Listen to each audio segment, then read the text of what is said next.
আমেরিকায় পড়াশোনার স্বপ্নে বিভোর থাকেন লাখ লাখ তরুণ তরুণীরা। যে স্বপ্ন বুকে নিয়ে ছাত্রছাত্রীরা দেশ ছাড়েন, সেই স্বপ্নটাই এখন অনিশ্চয়তার অন্ধকারে। ট্রাম্প প্রশাসনের কড়া অভিবাসন নীতিতে একটি ভুল, একটি অসাবধানতা কেড়ে নিতে পারে ছাত্র ভিসা, হারাতে পারেন ভবিষ্যৎ, চিরদিনের জন্য বন্ধ হতে পারে আমেরিকার দরজা। এবার ভারতীয় পড়ুয়াদের জন্য এমনই স্পষ্ট সতর্কবার্তা দিয়েছে মার্কিন প্রশাসন।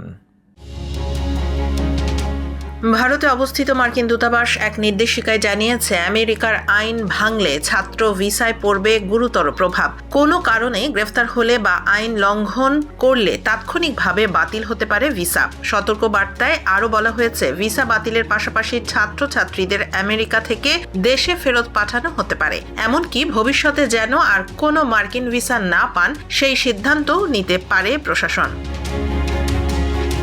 দূতাবাস স্পষ্ট করে মনে করিয়ে দিয়েছে, মার্কিন ভিসা কোনো অধিকার নয়, এটি একটি বিশেষ সুবিধা মাত্র। তাই নিয়ম না মানলে কোনো রকম ঝুঁকি নেওয়া যাবে না। এর আগেই H-1B ও H-4 ভিসাধারীদের জন্য একই ধরনের সতর্কতা জারি করা হয়েছিল। অভিবাসন আইন ভাঙলে ফৌজদারি পদক্ষেপের কথাও বলা হয়েছিল সেখানে।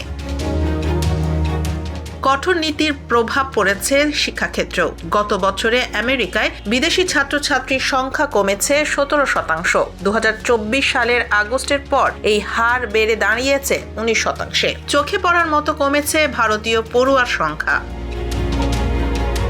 তবে কেবল ভারতীয় নয়, যে কোনো সময়ই অন্যান্য দেশগুলোর ওপরও এমন কঠোর হতে পারে ট্রাম্প প্রশাসন। তাই স্বপ্নের দেশে পা রাখার আগে এখন একটাই বার্তা, আইন মানুন, নিয়ম মানুন, নইলে এক মুহূর্তেই শেষ হয়ে যেতে পারে আমেরিকার স্বপ্ন।